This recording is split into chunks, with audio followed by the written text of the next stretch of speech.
What's up guys, today I have something interesting here for you. We have a bushing insert for the CVT for the Forester. Now this piece is by Anderson Design and Fabrication, and it is labeled as the SUBARU DIT CVT anti-wobble insert. So according to them, this piece is designed to fit into your automatic transmission mount and basically reduce any sort of slop in the transmission when you're changing gears, or simulated gears in the case of the CVT. So they have two different types of harnesses. This is the soft one, more for daily drivability, and then they have a harder one which is said to help a little bit with the rigidity of the shifting and, you know, less transmission wobbling.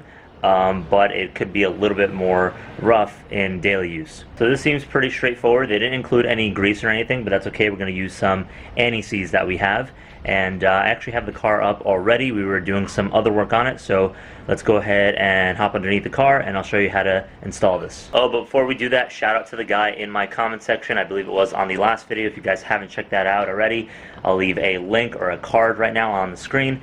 But he basically is the one who suggested this.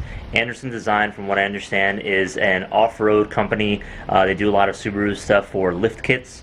And this is just one of their products in their lineup, which I think is pretty cool, because not only does it cater to the lifted SUV and the lifted Subaru community, but it does apply to us daily guys too, who have their cars lowered and have it for other uses as well. Alright, so to show you where it's located, you're going to trace the downpipe back into your exhaust, and then it is right over here. So we're going to start off with this bracket right over here.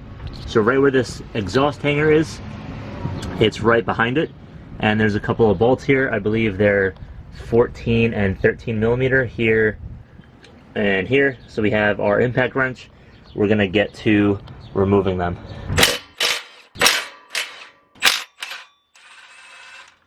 Oh wait, no, I lied. They are all 14s. Never mind.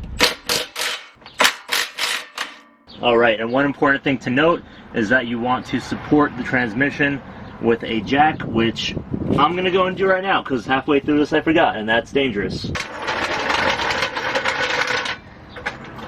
Alright, we're good now, so don't be a big dumb idiot like me, and make sure to support the transmission.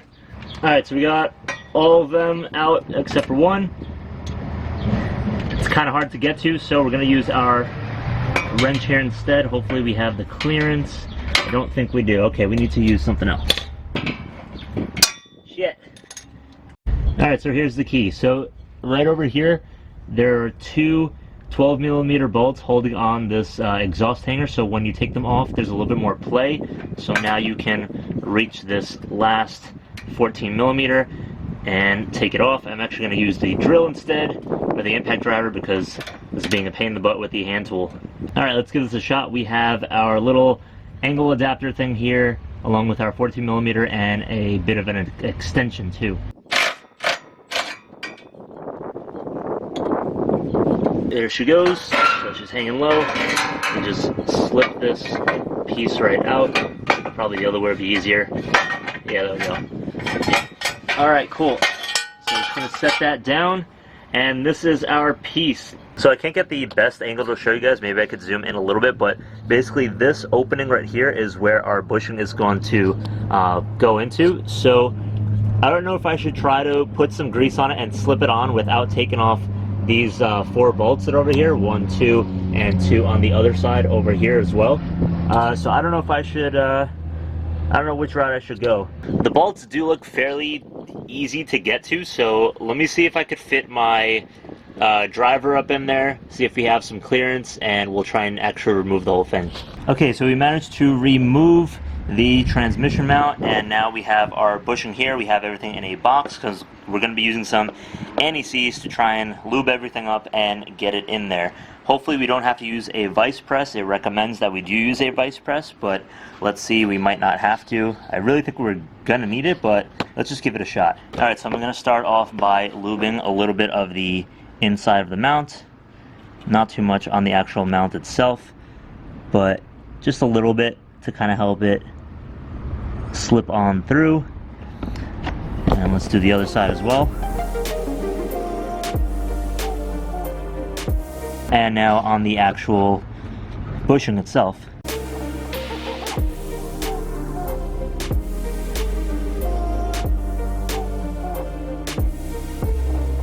All right, cool. So let's see if this is actually enough to get it in there without the use of any other tools or anything.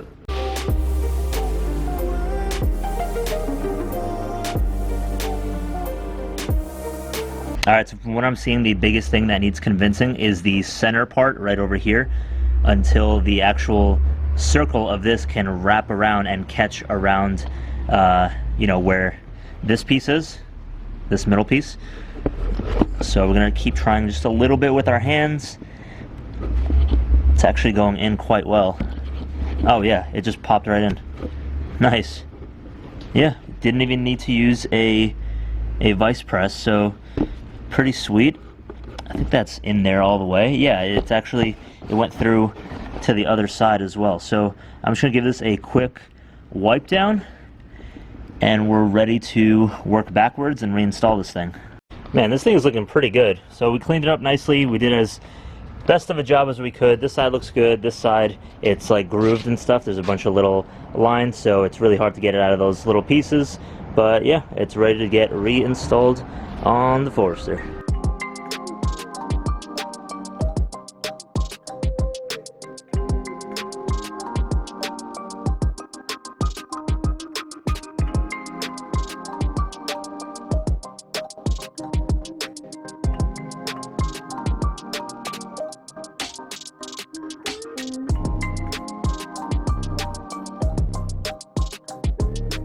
Alright, we're gonna slip this brace back in now.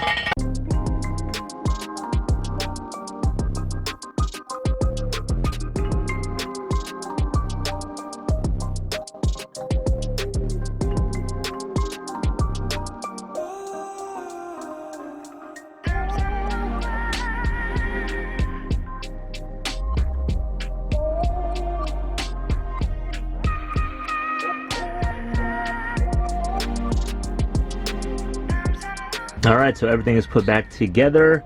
We're all bolted up. We've got our bracket back on. Make sure you put that back on. This was honestly the best little, I guess, shortcut to taking the downpipe off. So you just take these off, gives you a tiny bit more wiggle room to get into this stubborn little bolt. That one right over there. So pretty good. I'm happy that I didn't have to use a vice press either, so that's looking pretty good. We're all set. Alright guys, so that about covers it for the install. Pretty good installation experience. It wasn't too hard. The great thing about Anderson Fabrication as well is that I emailed, or actually I DM'd the owner on Instagram. I asked him about the product, you know, if he has an instruction sheet on how to install it, because the one on their website was a little bit unclear. Not that it was unclear, it didn't actually just pop up like high resolution on my computer, so I couldn't really see it. So he told me that if I needed to, I could even call him. He gave me his number and he would guide me through the installation process. Thankfully, I found a video on YouTube that was another bushing insert for an older generation Forester or Subaru. It's very similar, basically the same exact steps. So I didn't have to use that, but I do appreciate his willingness to help me out, really. So I'm going to try and pay close attention to how the car feels when it's shifting, and I'll give you guys some feedback, maybe another video, but for now, that's it. Just an install video here. And yeah, hope you guys enjoyed it. Leave a like down below. Subscribe if you haven't already. I'll catch you guys in the next one. Take care now. Peace.